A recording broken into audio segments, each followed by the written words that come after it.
ICOC, Dia Global das Comunicações. Oi família, sou Zach Faze do canal Kidogo no YouTube. Queremos que os discípulos saibam que pode entrar online para encontrar informações e recursos para as nossas igrejas. Então, por favor, compartilhe esse vídeo com a sua igreja para ajudar a manter os irmãos informados. Primeiro temos discipletoday.org, o site oficial da ICOC. Disciples Today é um portal para encontrar todo tipo de recurso feito para os discípulos. Por exemplo, clique na seção Recursos para encontrar podcasts para baixar, bate-papos bíblicos, seminários profissionais cristãos e um aplicativo que tem toda a nossa série de estudos bíblicos. Há também centenas de artigos inspiradores sobre igrejas, conferências e projetos para servir. A forma mais rápida de ficar informado é assinar o boletim mensal gratuito. Disciples Today também abriga o localizador de igrejas ICOC, onde se pode obter informações de contato de centenas de igrejas ICOC pelo mundo. Há também DT Heart Soul, uma plataforma de contos como eHarmony, que acolhe homens e mulheres da nossa família de igrejas. Por fim, Disciples Today quer ouvir você. Por favor, preencha a nossa pesquisa para que possamos saber as suas necessidades de comunicação nas diversas regiões do mundo. Além disso, temos o canal Kidogo no YouTube e somos nós. Fazemos vídeos cristãos. Encontre nosso canal buscando Kidogo, K-E-Y-D-O-G-O. Os vídeos apresentam histórias inspiradoras, testemunhos e atualizações sobre eventos futuros. Temos também uma série de vídeos que explicam doutrinas bíblicas e assuntos controversos. Acabamos de publicar o nosso longa-metragem Finding Guy. É um documentário sobre um homem gay que encontrou Jesus e então inicia um movimento mundial para superar o fosso, que separa a comunidade LGBT da igreja. O filme foi aplaudido de pé por pessoas do mundo todo. Você pode assistir as 3 partes do filme bem aqui no YouTube. Então, por favor, clique no botão inscrever-se para ser notificado quando fizermos novos vídeos. Estamos chegando perto de 10 mil inscritos. Obrigado por ter nos ouvido falar da comunicação global. Louvamos a Deus, pois Ele continua a abençoar nossa família de igrejas e nos manter unidos. Deus nos abençoe. Mantenha-se conectado.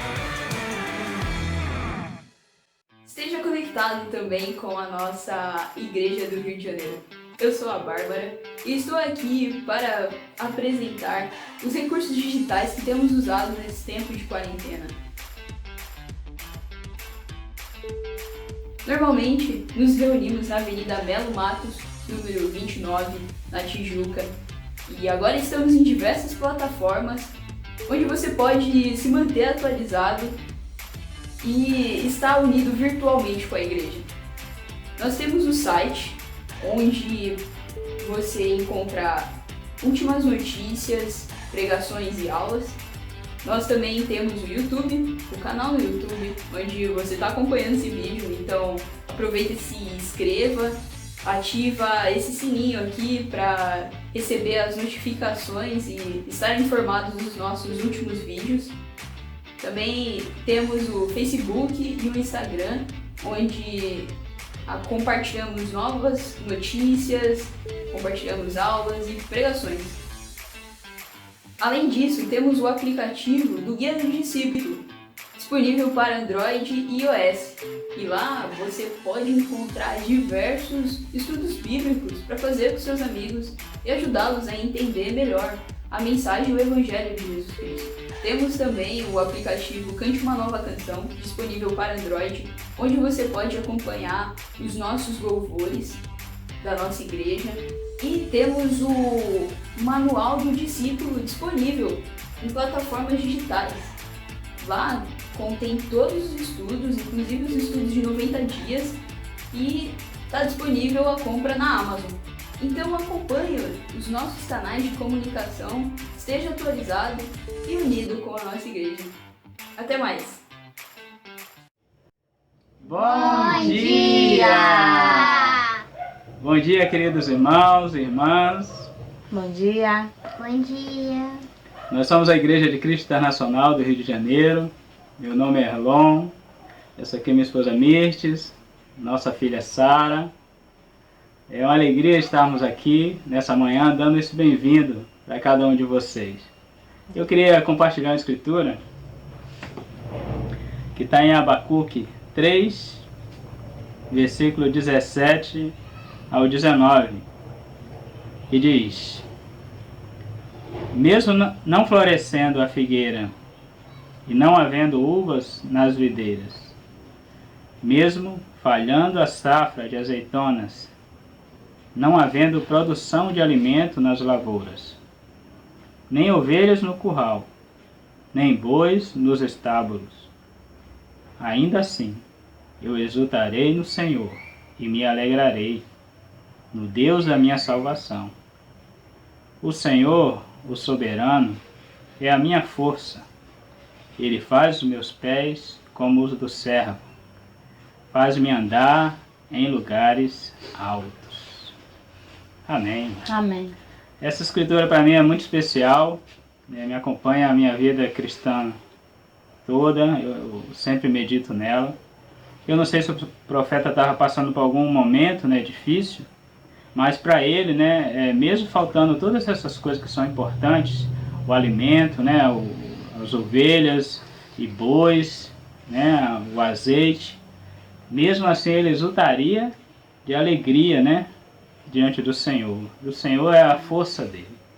Amém. Então eu quero que isso seja para a minha vida, nesse momento de pandemia. Cada um de nós estamos passando por dificuldades, né, todos em suas casas, mas eu quero encorajar cada um dos meus irmãos, né, a você pôr o Senhor como força, né, como alegria na sua vida, né, mesmo que falte todas as outras coisas. A Mish também vai compartilhar. Bom dia, igreja. Também quero dar um bem-vindo, né, aqui com a nossa família, né, como o irmão compartilhou a escritura, falando sobre o cuidado de Deus, né, com a nossa vida, que essa escritura não só foi para aquela época, como é para os dias de hoje também, né. Então, lembrar, né, quero compartilhar que Deus, ele não tem deixado faltar, né, o alimento na nossa casa, né. Tem nos dado, né, o que precisamos a cada dia para a gente se manter, né. Então, nesse momento que o mundo inteiro, né, está vivendo esse momento de desordem por causa da pandemia, por causa da insegurança do que vai ser amanhã. Então, é o momento da gente poder se assegurar mais em Deus, né? Nós como cristãos, né? Pensar mais em Deus, pensar nas promessas de Deus, né? E lembrar que Ele não vai deixar faltar. Assim como Ele não tem deixado faltar em nossa casa, né? Em nossas dispensas, né? Assim também não vai deixar faltar na casa de ninguém, né? Então, hoje eu estou fazendo 22 anos como cristã. Há 22 anos que eu conheci a Cristo, né? Que ele me chamou, né, para ser sua filha de verdade, né? Fez tirar minhas escamas dos olhos, né? E reconhecido como Senhor da minha vida. Então, eu estou muito feliz e muito grata, né, por fazer parte da família dele, né? Amém. Eu quero orar nesse momento. Amém. Senhor Deus e Pai, bom dia, Senhor. Muito obrigado por nossas vidas, Pai, nossa família, Senhor, nosso alimento, Deus. Amém. Obrigada porque o Senhor nos sustenta, Pai, nos momentos, Pai, de alegria, Senhor, e nos momentos também de tristeza, Senhor. Amém. Eu oro por todos aqueles, Deus, que estão enfermos, Senhor, por aqueles que perderam seus parentes, Deus, que estão sofrendo, Senhor, no leito, Deus, aqueles que estão em seus lares, desesperados, sem saber o que fazer, que eles possam, Deus, terem oportunidade, Pai, aqueles que não conhecem o Senhor, de te conhecerem, Deus. Amém. Nos ajude, Senhor, a estarmos mais unidos, Deus, com o Senhor e um com o outro, Senhor. Amém. Nos ajude, Pai, a expressarmos nosso amor de cristianismo, Pai, um para com os outros, Senhor. Muito obrigada por Senhor, mais um ano, Deus, na Tua presença, Senhor. Obrigada porque o Senhor me resgatou, Pai, há 22 anos atrás, Senhor. Amém. O Senhor me chamou, Pai, para fazer parte do Teu reino, Deus. Amém. Que o Senhor possa continuar com esse culto, Deus, que vamos fazer em adoração ao Senhor, meu Deus, e com o decorrer do nosso dia e de nossa noite, Senhor. Amém. Obrigada pelos nossos líderes, Pai, por cada irmão, Senhor, em nossa igreja, Senhor, pelos nossos familiares também, Deus. Amém. Em nome de Jesus, que eu quero te orar e quero te agradecer. Amém. Amém. Amém. Então, irmãos, quero encorajar que Deus seja a sua alegria. Amém. E seja a sua força, mesmo nos momentos difíceis. Amém. Então, bom dia para todos. e vamos continuar com o decorrer do culto. Amém. Tchau. Bom dia, meus irmãos, bom dia, igreja. Obrigado, Erlon, pelo bem-vindo. Eu gostaria então de dar prosseguimento ao nosso culto, fazendo uma oração em função desse momento que estamos atravessando por essa pandemia. Oremos então, meus irmãos. Deus eterno, Pai querido, Pai santo, eu quero nessa manhã elevar a minha voz ao Senhor em oração, agradecendo pelo amor que o Senhor tem por nós, Pai, que é um amor infinito, pela Tua graça, pela Tua misericórdia que o Senhor derrama sobre as nossas vidas.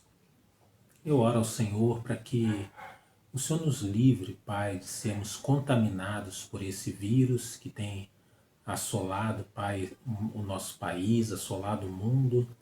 Que o Senhor nos ajude, Pai, essa doença não venha a se manifestar, Pai, nos amigos, nos familiares, Pai, em todas as pessoas que nos cercam, mas aqueles que já foram acometidos, Pai, pela doença, que eles possam encontrar a cura o mais rápido possível, Deus, que o Senhor possa restabelecer plenamente a saúde de cada um deles, Pai.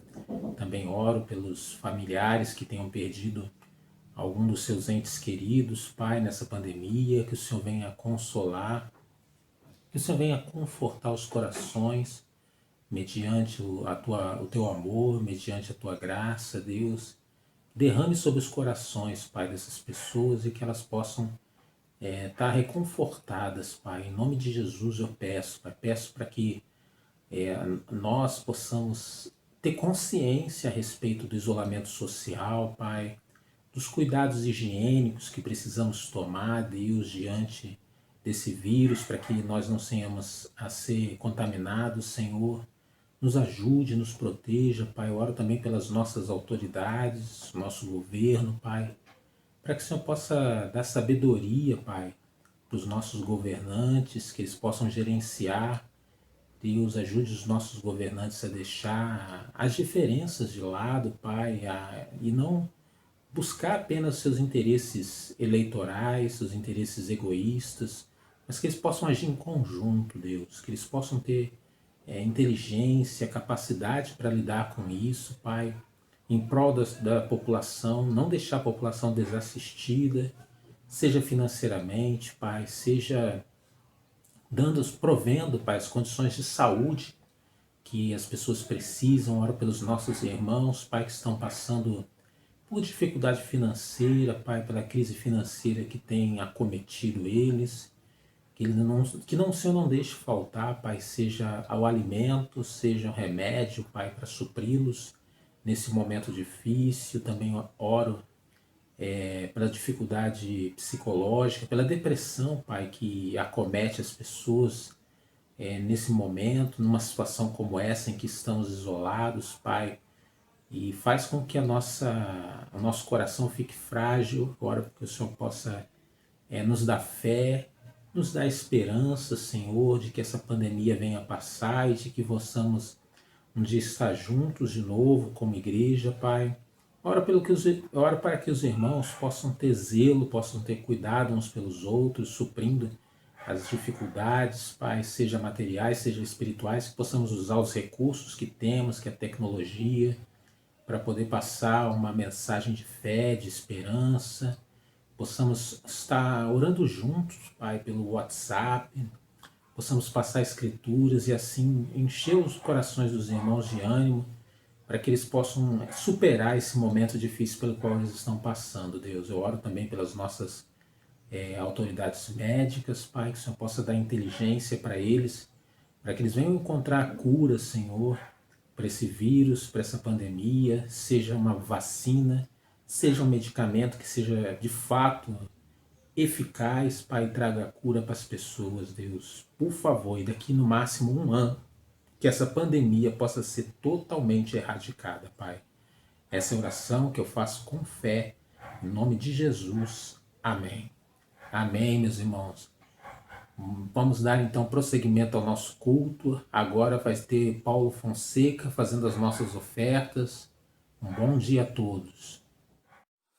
Olá, igreja, que saudade e que privilégio poder chegar até o lar de cada um de vocês por meio da tecnologia.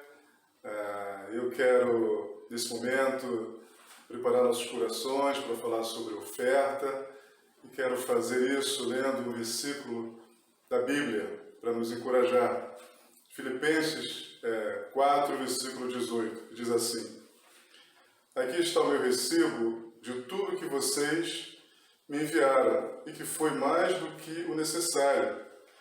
Tenho tudo o que preciso, especialmente agora que Epafrodito me trouxe as coisas que vocês mandaram, as quais são como um perfume suave, oferecido a Deus, um sacrifício que Ele aceita e que lhe agrada.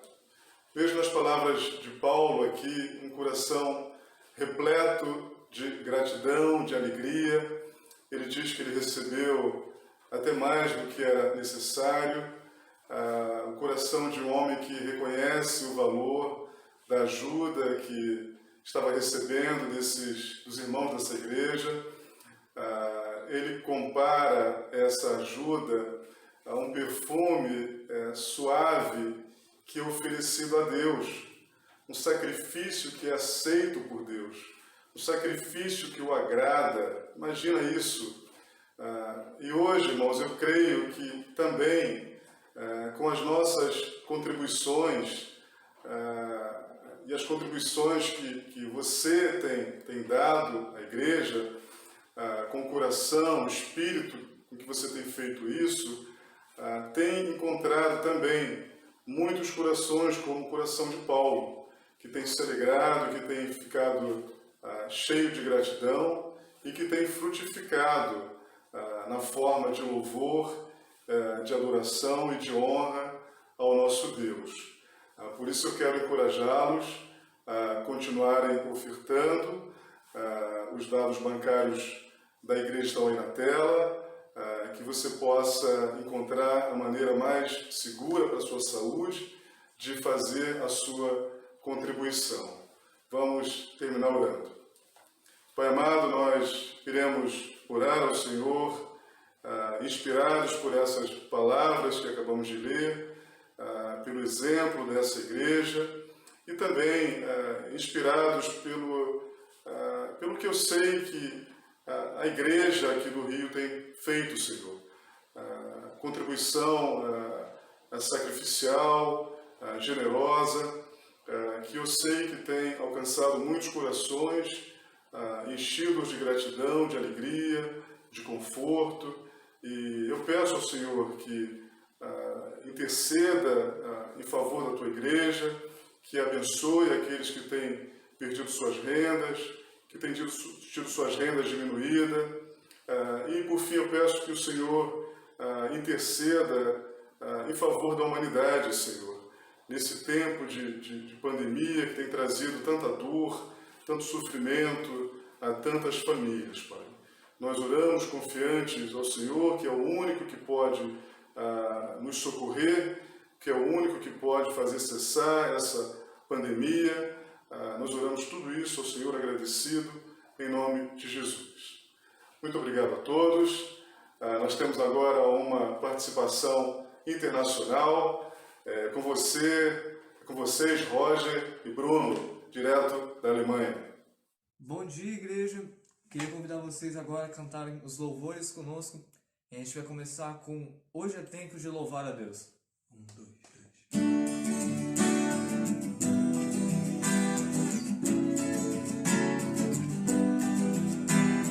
Hoje é tempo de louvar a Deus. Em nós agora habita o Teu Espírito. Então é só cantar e a Cristo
próxima canção, Viver Teu Sonho.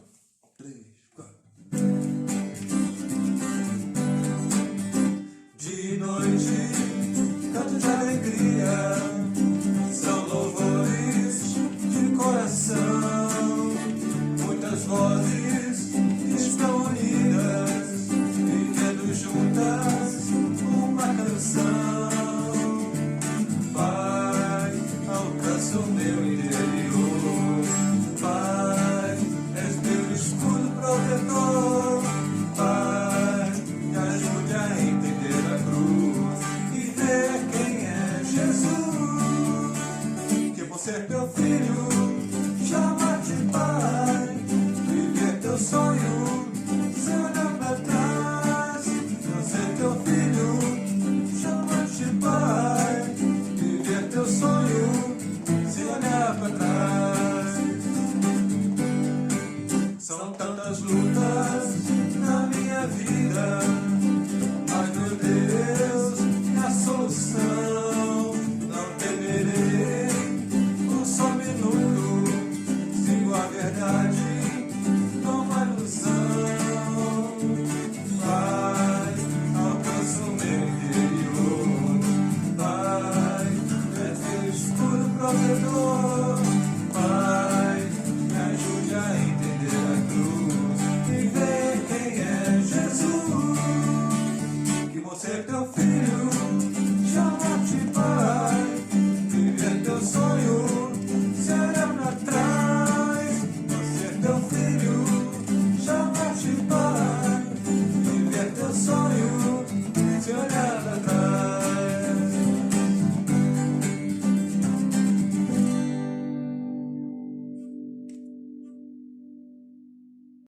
Agora vamos cantar o Salmo 121. 3, 4.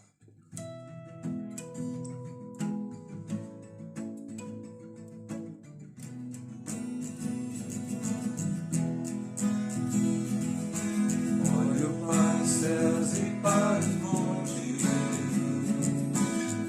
onde virá meu socorro. Meu socorro vem do Eterno, que fez o céu e a terra. Olho para os céus e para os montes, de onde virá meu socorro. Meu socorro vem do Eterno,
igreja, bom dia família, amigos que nos assistem hoje. Muito bem-vindo a todos vocês nesse domingo de manhã. E eu quero, antes de mais nada, agradecer muito a todos que participaram dessa transmissão, ou por meio de um aviso, ou por meio do louvor, por meio do encorajamento com as ofertas. Eu quero muito agradecer a todos que participaram, né? Que estão participando desse culto. Muito obrigado. E hoje eu quero terminar a série que nós começamos há mais ou menos 4 semanas atrás, intitulada Renovação pelo Evangelho. Foi tão especial para mim dividir esse tema com Alexandre, com Hércules, com Rômulo, e ser inspirado e encorajado com as mensagens que eles trouxeram nos últimos fins de semana. O que eu pretendo fazer hoje é uma consolidação de todas as partes. Eu não quero dar uma segunda demão em tudo que eles fizeram. Talvez eu passe de novo uma tinta numa coisa ou outra, mas muito pouco. Eles pintaram muito bem a parede, né? O que eu quero ou pretendo fazer aqui é realçar algumas cores da pintura que não aparecem na parede branca. E eu espero que Deus me use para realizar isso, né? E também eu oro e espero em Deus que esse assunto possa ter de alguma forma te encorajado, possa ter te inspirado a procurar descobrir ou redescobrir o Evangelho e ser por ele renovado na sua fé e na sua relação com Deus. Tem sido um tempo, sim, de muito medo, de muita aflição, de muita tristeza. Alguns de nós, essa semana, perderam entes muito queridos, mas por que também não pode ser um tempo para nós nos redescobrirmos, para nós redescobrirmos a nossa relação com Deus e a nossa relação com o outro e usando para isso o poder do Evangelho. Eu queria convidar todos a uma oração e vamos estudar a Bíblia. Pai, muito obrigado por essa manhã, onde podemos estar aqui nesse culto, louvando ao Senhor e agora penetrando, Pai, na Tua Palavra.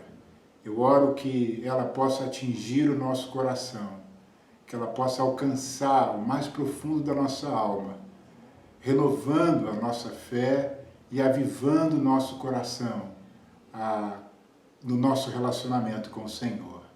Te agradeço por Jesus e oro tudo isso no nome dele. Amém. Renovação pelo Evangelho.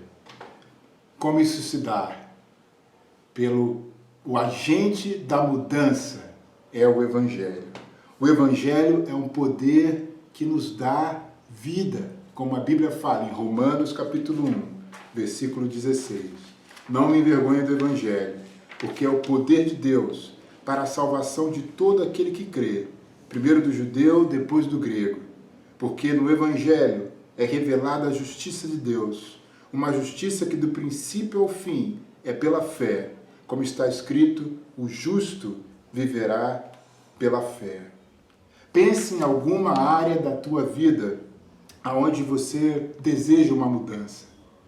E vamos agora tentar levar o Evangelho e colocar nesse lugar da sua vida, onde você não está conseguindo mudar.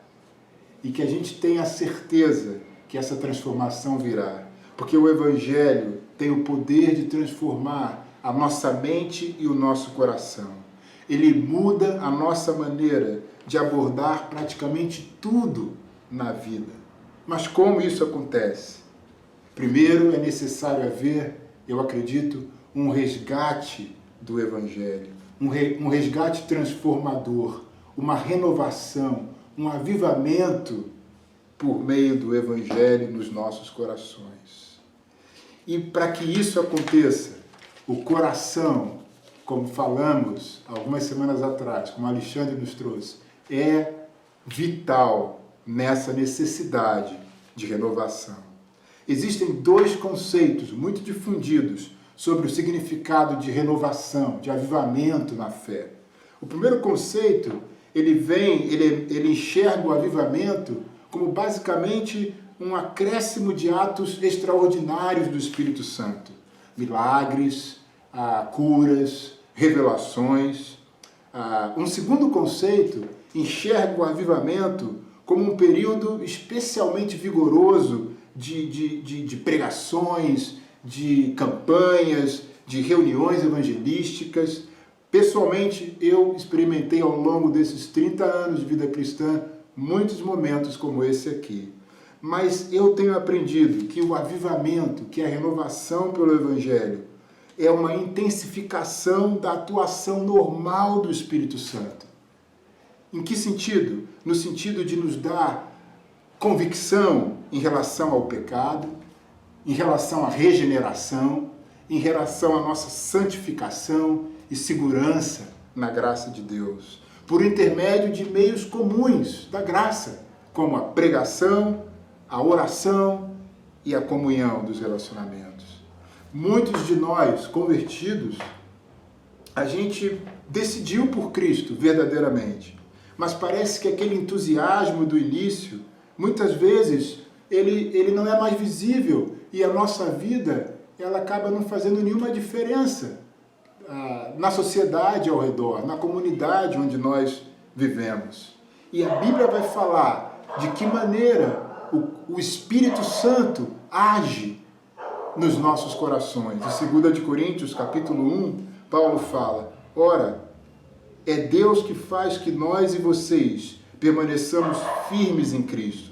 Ele nos ungiu, nos selou como sua propriedade e pôs o seu Espírito em nossos corações como garantia do que está por vir.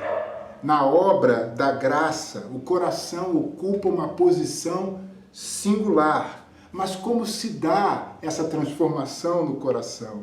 O que a Bíblia está falando aqui é que o Espírito Santo que planta no nosso coração a garantia daquilo que está por vir. É tarefa do Espírito Santo revelar o significado da obra, da pessoa de Cristo no nosso coração. Nós, como cristãos, nós podemos acreditar e esperar que o Espírito Santo vai continuar renovando a nossa coragem, renovando o nosso amor, a nossa alegria, o poder de Deus no nosso coração, à medida que a nossa crença intelectual, ela faz a viagem do coração, da mente para o coração. E isso é a obra do Espírito Santo de Deus. A crença em Jesus, sair de um conceito intelectual e preencher o mais íntimo do nosso coração. É isso que o Espírito Santo tem o poder e a capacidade de fazer. Então, o que o Evangelho faz que transforma de verdade a nossa vida? Qual é a essência da renovação pelo Evangelho? O Evangelho significa que Deus desenvolveu e nos ofereceu justiça por meio de Cristo. 2 Coríntios, capítulo 5, versículo 21, a Bíblia fala: Deus tornou pecado por nós aquele que não tinha pecado, para que nele nos tornássemos justiça de Deus. Então, o que o Evangelho faz que transforma a nossa vida? O Evangelho nos justifica. O Evangelho é diferente da religião. É diferente da irreligião. É diferente da religião no sentido de que não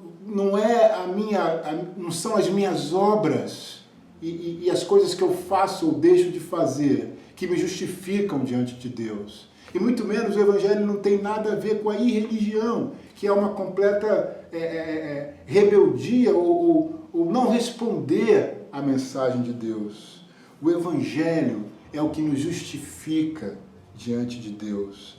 Do começo ao fim dos evangelhos bíblicos, a gente percebe que quando uma pessoa religiosa e uma pessoa não religiosa se encontravam com Jesus, A pessoa não religiosa era aquela que mais prontamente se conectava com ele. A religião, ela é tão presente no coração humano que até as pessoas que não têm religião, elas baseiam as suas vidas em conceitos, em valores que elas criam. A gente pode ver isso nessa onda de solidariedade que tem tomado conta do mundo. E o efeito da religião, ela persiste com muita teimosia no nosso coração. A religião pelas obras, a aprovação pelas obras, que até mesmo se você foi um convertido de verdade, foi convertido de verdade pelo Evangelho, você pode vir, com o passar do tempo, a cair no engano e voltar à religião, crendo que você só vai ser salvo pelas obras. Olha o que aconteceu com o apóstolo Pedro, em Gálatas capítulo 2, versículo 11. Quando, porém, Pedro veio a Antioquia, enfrentei-o face a face por sua atitude condenável, pois antes de chegarem alguns da parte de Tiago, ele comia com os gentios. Quando, porém, eles chegaram, afastou-se, separou-se dos gentios, temendo os que eram da circuncisão. Os demais judeus também se uniram a ele nessa hipocrisia, de modo que até Barnabé se deixou levar. Quando vi que não estavam andando de acordo com a verdade do Evangelho, declarei a Pedro diante de todos: você é judeu, mas vive como gentil e não como judeu. Portanto, como pode obrigar gentios a viverem como judeus? Sabe o que está acontecendo aqui? Pedro estava lá em Antioquia, e enquanto ele estava convivendo com os não-judeus, ele estava comendo com os não-judeus. Mas quando chegaram os judeus cristãos naquela igreja, ele, movido talvez por medo ou por insegurança, ele voltou a só conviver com os judeus e a desprezar, não comer mais com os gentios. E Paulo o repreende diante de todos. Sabe, Pedro era um judeu. E em toda a educação dele, ele foi criado no sentido de desprezar o não-judeu, de tratar o gentio como alguém imundo. Mas ele se converteu, e nós sabemos disso, e se tornou um apóstolo de Jesus Cristo. Mas Pedro está aqui, ele mesmo, caindo no engano e voltando, permitindo que brotasse no coração dele os conceitos que ele tinha da religião. E Paulo o repreende diante de todos. Paulo não fala para Pedro: Pedro, você é um racista. Não, Paulo fala isso aqui para ele: quando vi que não estava andando de acordo com a verdade do Evangelho. Sabe o que Paulo fala para ele? Pedro, você não está andando de acordo com a verdade do Evangelho. Pedro, você precisa tomar um banho do Evangelho. Pedro havia perdido a sua orientação quanto ao Evangelho da graça. Ele não havia levado o Evangelho ao mais fundo no coração dele. E Paulo vai lá e repreende ele e todos os judeus. Sabe, um cristão que não tem mais certeza de ser amado e aceito por Deus em Jesus, não por suas realizações, é de modo inconsciente uma pessoa totalmente insegura. A insegurança desse cristão se revela no orgulho dele, na defesa da sua própria retidão e numa crítica defensiva em relação aos outros. Nós precisamos pregar o Evangelho como uma via de se aproximar a Deus, distinta tanto da religião como da irreligião. Porque isso vai produzir conversão nos cristãos e vai alcançar os não cristãos, que muitas vezes confundem o cristianismo com a religião. O Evangelho é o antídoto, é a cura. Pregar o Evangelho é o único modo de ver transformação nas nossas vidas, produzindo alegria, poder e renovação, sem autoritarismo. A essência de renovação, da renovação pelo Evangelho. O Evangelho da graça de Deus não força o coração para que ele se encaixe em um novo molde. Ele derrete e refaz o coração em novo formato. Talvez você, como um cristão ou uma cristã, esteja exausto da vida cristã, cansado, porque sua motivação talvez tenha sido o medo ou o orgulho. Mas quando o Evangelho da graça de Deus entra no nosso coração, quando nós permitimos ser derretidos por Ele e Ele formar um novo molde em nós, um novo amor, uma nova alegria, uma nova gratidão são constituídas dentro de nós. Sem o calor do Evangelho, o amor, a alegria e a gratidão resultantes da experiência da graça, nós não aguentamos a pressão da vida cristã. Nós precisamos do calor do Evangelho derretendo o nosso coração e moldando ele numa nova forma.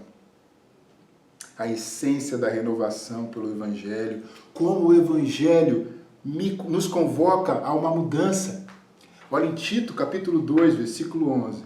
Porque a graça de Deus se manifestou salvadora a todos os homens. Ela nos ensina a renunciar à impiedade e às paixões mundanas e a viver de maneira sensata, justa e piedosa nesta era presente, enquanto aguardamos a bendita esperança, a gloriosa manifestação de nosso grande Deus e Salvador, Jesus Cristo.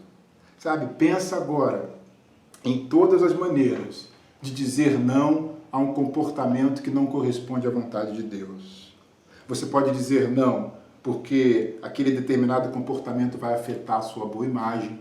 Você pode dizer não porque você não quer ser excluído dos grupos sociais que você pertence ou deseja pertencer. Você pode dizer não a esse comportamento porque senão Deus não vai te dar saúde, riqueza ou felicidade.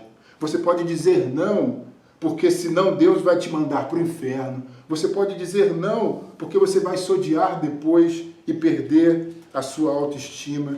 Praticamente todas essas motivações ou incentivos fazem uso do egoísmo do coração para forçar a nossa submissão às regras, mas ajudam muito pouco na transformação do coração, porque não são motivadas por amor a Deus, são um jeito de usar a Deus para obter aquilo que a gente deseja, prosperidade, autoestima, aprovação social. Paulo não incentiva nenhum dos seus leitores a usar esses argumentos na tentativa de mudar a si mesmo. Como ele os instrui a ter domínio próprio, autocontrole. Olha o que fala lá no versículo 11 de Tito capítulo 2. Porque a graça de Deus se manifestou salvadora a todos os homens. Ela nos ensina a renunciar à impiedade e às paixões mundanas e a viver de maneira sensata, justa e piedosa. Então, como Paulo instrui a igreja a conseguir se controlar, Paulo explica que é pela graça de Deus que nós vencemos as tentações. Paulo está dizendo aqui que se eu desejo uma mudança verdadeira na vida, eu tenho que permitir que o Evangelho da graça de Deus me ensine, que o Evangelho da graça de Deus me treine, que o Evangelho da graça de Deus me discipline, que o Evangelho da graça de Deus me instrua. Eu preciso deixar que o Evangelho lute comigo. Eu tenho que permitir que o Evangelho se aprofunde até mudar as minhas perspectivas e os fundamentos das minhas motivações. Eu tenho que ser treinado e disciplinado pelo Evangelho, porque eu tenho necessidade de ser reconhecido. Eu tenho necessidade de ser respeitado, eu tenho necessidade de ser apreciado e estimado, eu tenho necessidade de controlar a minha vida. Muitas vezes eu não confio em Deus e nem nas pessoas, eu tenho necessidade de controlar os outros, dessa forma elevar a minha autoestima. O Evangelho, ele me afasta de todas essas necessidades, se eu creio nele de verdade. O Evangelho me convoca à mudança, por meio da mensagem da graça de Deus. Se a imagem de Deus se deleitando em nós com todo o seu ser, não passa de um mero conceito, então as nossas necessidades, elas vão nos pressionar e o impulso delas pela mudança vai influenciar o nosso comportamento. Mas sem o poder do Espírito Santo no nosso coração, não é possível crer na alegria ou na graça de Deus. E aí a gente acaba agindo de uma maneira natural. Porém, aos poucos, mas de modo constante, se as verdades do Evangelho vão sendo ministradas ao nosso coração por meio do Espírito Santo, elas vão nos ajudando a entender de maneira nova como nós estamos salvos e seguros, como nós somos salvos e aceitos por Jesus Cristo. Por meio do Evangelho, nós baseamos a nossa identidade não naquilo que nós realizamos, mas naquilo que já foi realizado por nós em Jesus Cristo. Nós precisamos moldar o nosso coração pelo Evangelho. Porque o Evangelho destrói tanto o orgulho quanto o medo, que alimenta a mudança de comportamento. O orgulho de querer ser aprovado pelos outros e o medo de ser castigado. Muitas vezes é isso que nos motiva a mudar. Mas o Evangelho acaba com o orgulho, porque ele nos mostra que nós estamos tão perdidos que nós precisamos que Jesus morresse por nós na cruz.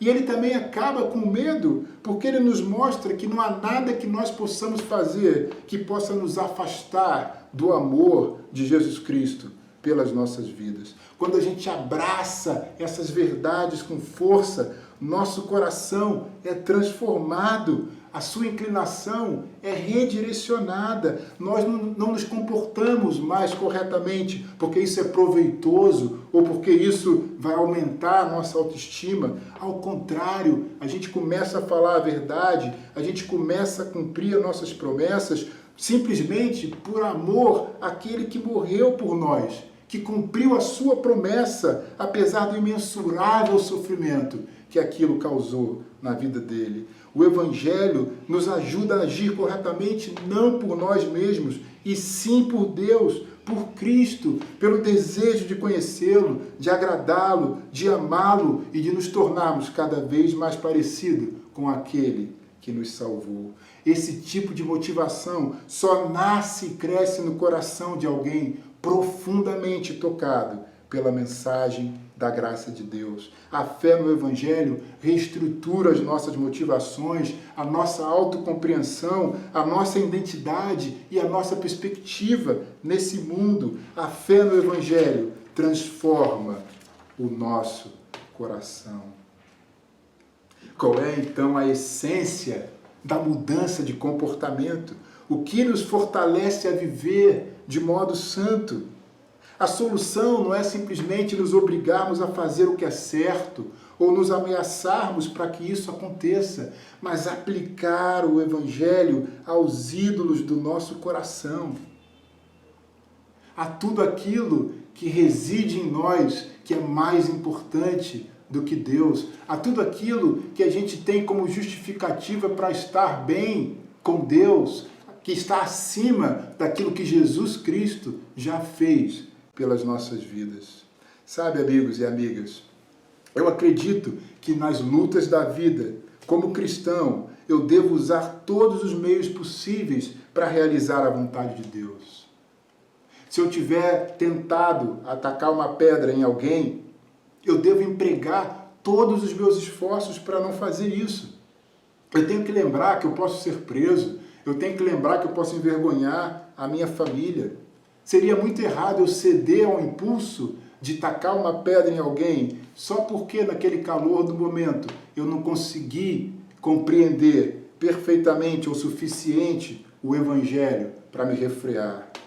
A curto prazo, não há motivo para um cristão não usar a pura força de vontade, se necessário, para mudar ou refrear um comportamento pecaminoso. Porque Deus merece a minha obediência e devemos lhe obedecer, mesmo quando nossas motivações forem confusas. Mas obediência não é o mesmo que mudança. No fim, Todo esforço é abastecido por alguma motivação. E se o Evangelho não for a nossa motivação, não obedeceremos a Deus por amor, e tampouco nós vamos conseguir uma mudança permanente em nosso caráter. A curto prazo, nós devemos obedecer a Deus porque Ele é direito e apropriado, mas a longo prazo, a melhor forma de moldar a nossa vida e escapar das garras do pecado é moldar o coração com o Evangelho.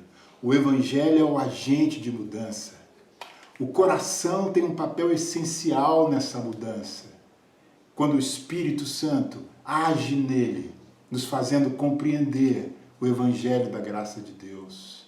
O Evangelho tem que queimar o nosso coração, derretê-lo e, por conta disso, formar um novo molde, moldar o coração pelo Evangelho. Essa é a essência da renovação. E por fim, quais são então os sinais que revelam uma renovação na minha vida, um avivamento pelo Evangelho?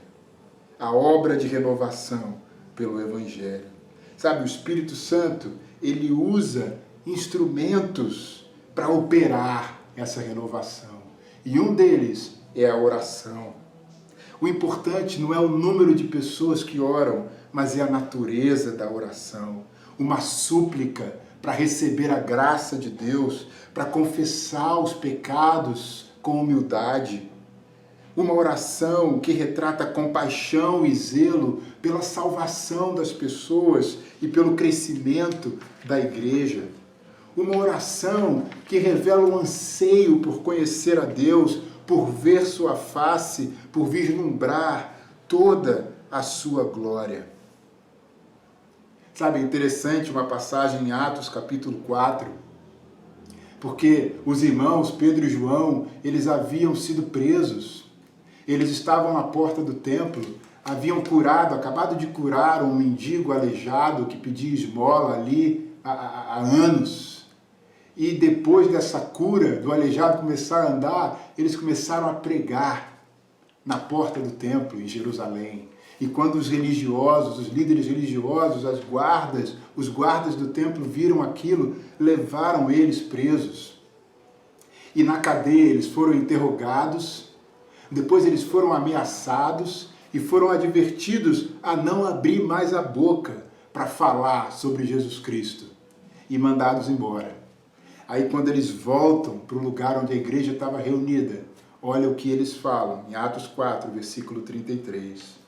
Quando foram soltos, Pedro e João voltaram para os seus companheiros e contaram tudo o que os chefes dos sacerdotes e os líderes religiosos lhes tinham dito. Ouvindo isso, levantaram juntos a voz a Deus, dizendo: Ó soberano, tu fizeste os céus, a terra, o mar e tudo que neles há. Tu falaste pelo Espírito Santo e por boca do teu servo, nosso pai Davi. Porque se enfurecem as nações e os povos conspiram em vão? Os reis da terra se levantam e os governantes se reúnem contra o Senhor e contra o seu ungido. De fato, Herodes e Pôncio Pilatos reuniram-se com os gentios e com o povo de Israel nesta cidade para conspirar contra o teu santo servo Jesus, a quem ungiste. Fizeram o que o teu poder e a tua vontade haviam decidido de antemão que acontecesse.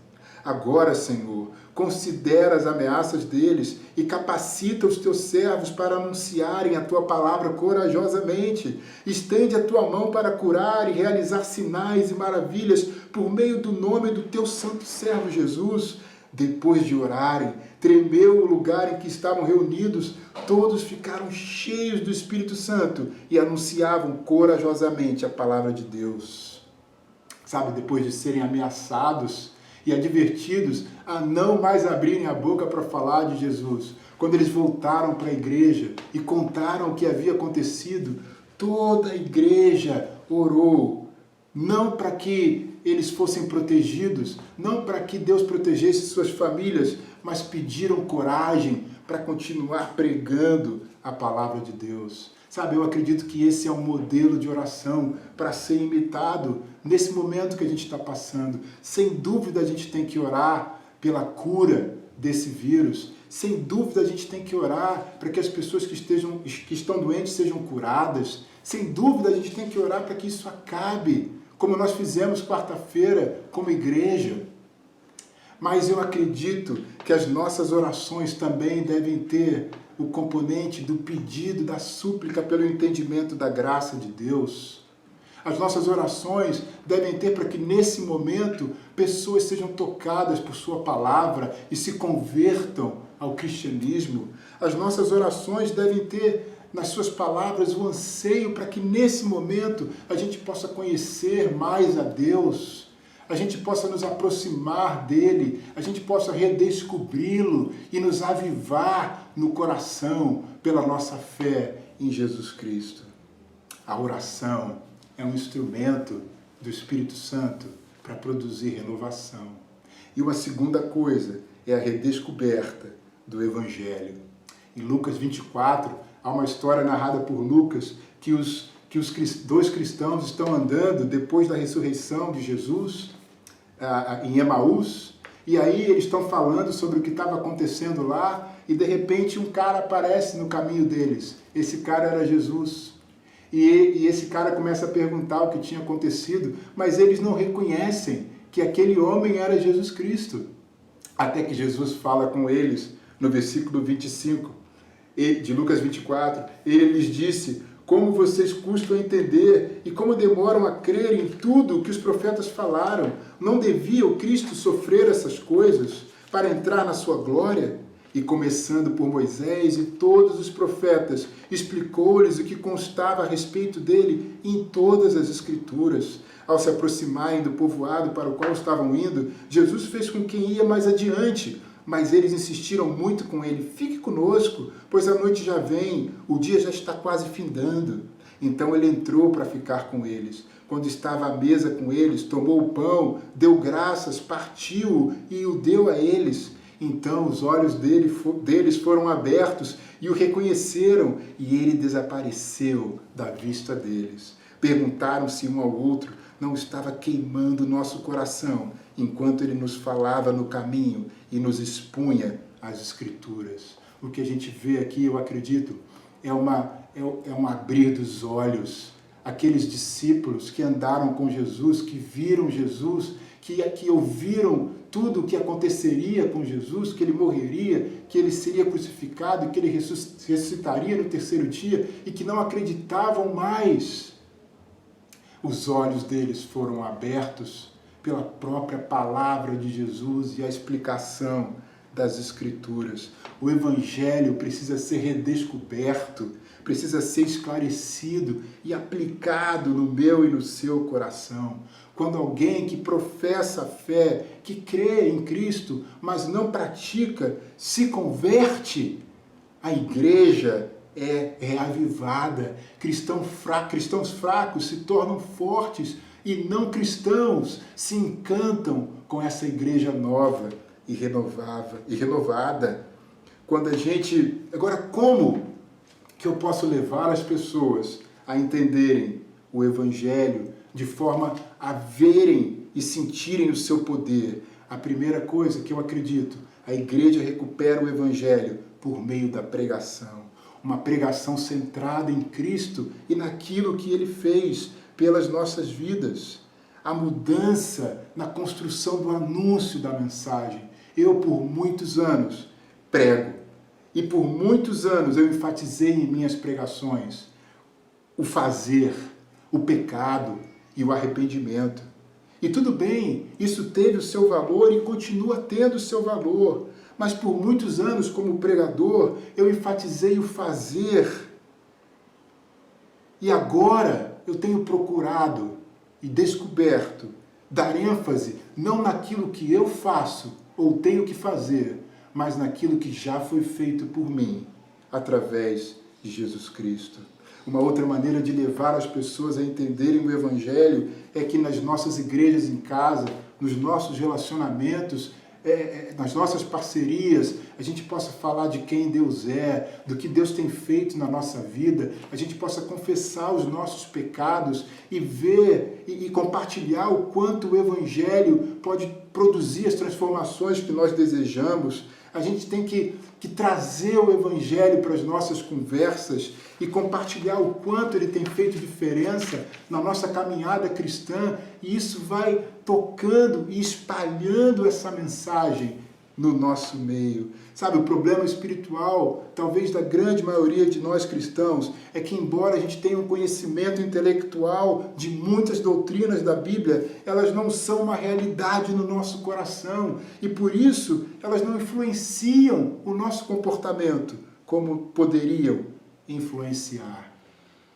Nós precisamos dessa redescoberta do Evangelho e da aplicação dele nos nossos corações, para que o nosso coração possa queimar como fogo, como aqueles discípulos em Emaús. Sabe, um avivamento acontece quando um grupo de pessoas que pensa já conhecer o Evangelho descobre que não o conhece de verdade ou completamente. Quando membros de muitos anos na igreja se convertem, a igreja toda é reavivada, ou pode ser reavivada. Sabe, é um sinal da nossa renovação, quando a gente passa a ter uma certeza bem mais intensa da presença e do amor de Deus na nossa vida. Quanto mais profundo o sentimento que você tem de ser devedor por causa do seu pecado, mais intensamente maravilhado você fica pelo fato de Cristo ter pagado essa dívida que nós fizemos com Deus. Cristãos ficam mais desejosos e confiantes de falar aos outros sobre a sua fé. Sabe, foi tão especial ver o culto das mulheres essa semana e ver o desejo das irmãs de querer anunciar para as pessoas a sua fé em Jesus Cristo. Cristãos ficam mais confiantes na sua própria igreja, consequentemente mais desejosos de convidar pessoas a conhecer a igreja. Tem sido impressionante nos últimos 2 meses a multiplicação dos inscritos nos canais da igreja e a multiplicação das visualizações dos nossos cultos aos domingos, as conversões resultantes quando há um espírito de avivamento e uma renovação da igreja. As pessoas que se convertem, elas experimentam conversões mais sólidas, mais duradouras. O Evangelho, quando é compreendido no sentido de a gente não precisar mais conservar uma imagem de justos e de capazes, destrói as nossas barreiras e a gente pode construir relacionamentos mais humildes, mais honestos, mais puros uns com os outros. Tudo isso são sinais do avivamento que o Evangelho pode produzir nas nossas vidas. Mas a grande verdade é que nós não podemos fazer o avivamento acontecer. Deus precisa enviar a renovação. A única coisa que nós podemos fazer é nos preparar para o avivamento. O Salmo 126, para terminar, fala assim: quando o Senhor trouxe os cativos de volta ao Sião, foi como um sonho. Então a nossa boca encheu-se de riso e a nossa língua de cantos de alegria. Até nas outras nações se dizia: o Senhor fez coisas grandiosas por este povo. Sim, coisas grandiosas fez o Senhor por nós, por isso estamos alegres. Senhor, restaura-nos assim como enches o leito dos ribeirões no deserto. Aqueles que semeiam com lágrimas, com cantos de alegria colherão. Aquele que sai chorando enquanto lança semente, voltará com cantos de alegria, trazendo os seus feixes. Sabe, os 3 primeiros versículos desse salmo relembram-nos de tempos de grande desenvolvimento espiritual. Quando a boca dos israelitas se encheu de riso, e quando todas as nações à volta afirmavam: o Senhor fez grandes coisas por eles. Eu me lembro de momentos assim, na igreja que eu faço parte, vendo Deus realizar grandes coisas por nós. Mas o versículo 4 do Salmo fala que os tempos haviam mudado. O povo está falando agora: Deus, restaura-nos. Numa outra linguagem fala: restaura a nossa sorte como as torrentes do Neguebe. Sabe, poucos lugares no mundo são mais áridos do que o deserto do Negueb, onde as valas secas se transformam em torrentes impetuosas depois de uma rara tempestade e podem literalmente transformar um deserto em um lugar de gramado e de flores da noite para o dia. Isso indica períodos de avivamento repentino e intenso. O versículo 5 a 6 mostra um outro retrato, que é o cultivo no seu período mais angustiante. Um processo longo e difícil quando o clima é ruim e quando o solo é resistente. O retrato de uma pessoa que, na falta de chuva, consegue colher por meio do trabalho constante e fiel, regando o solo com as suas próprias lágrimas, por não haver uma outra fonte de água. Mesmo assim, o salmista está absolutamente convencido de que a colheita virá, que Deus abençoa a semente plantada e visita o seu povo. Não importa o quanto tenhamos que esperar, os que com lágrimas semeiam voltarão com cantos de alegria, trazendo os seus feixes. Sabe, eu quero encorajar todos nós a clamar por um avivamento em nossa vida e na nossa igreja nesses tempos. Quero encorajar a todos nós a clamar por um despertar no mundo da necessidade de se buscar a Deus como resposta a tudo isso que nós estamos vendo e vivendo. A clamar por uma renovação da nossa vida por Deus, por um anseio de conhecê-lo mais e mais nesse tempo. A clamar para que o Espírito Santo plante em nosso coração profundamente o Evangelho da graça de Deus, derretendo-o, moldando-o e transformando no mais íntimo do nosso ser. A clamar para que o nosso olhar, a nossa motivação, a nossa alegria, a nossa gratidão nasça daquilo que já nos foi dado e não daquilo que a gente faz ou deixa de fazer. Que nós possamos clamar por uma renovação na nossa vida, na nossa igreja, nesse mundo, por meio do Evangelho, da graça de Deus.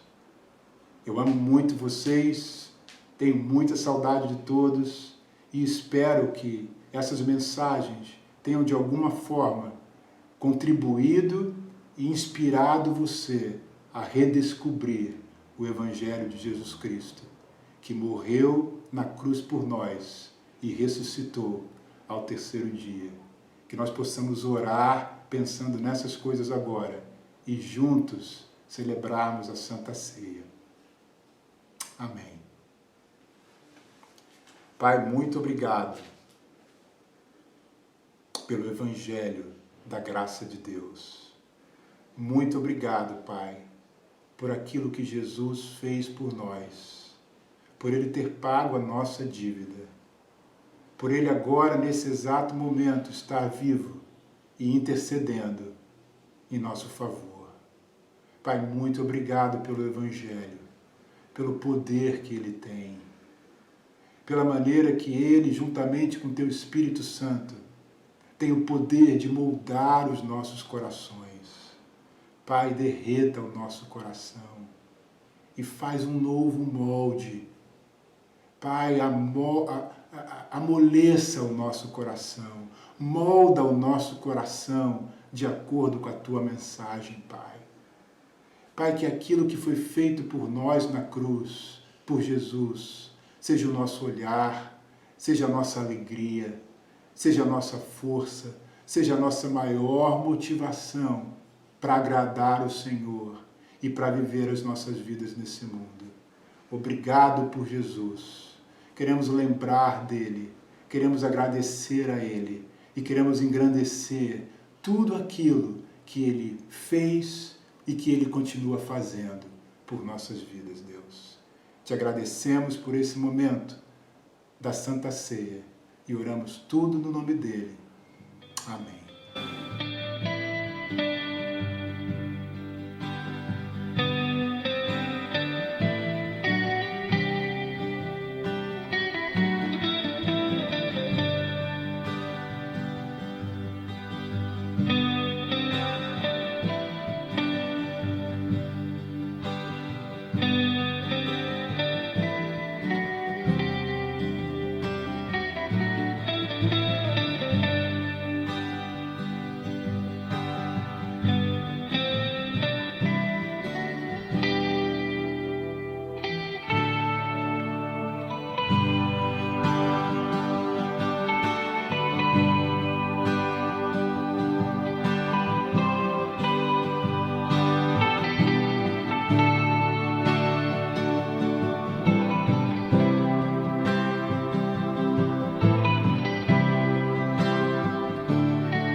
nosso culto está encerrado. Muito obrigada por terem estado conosco.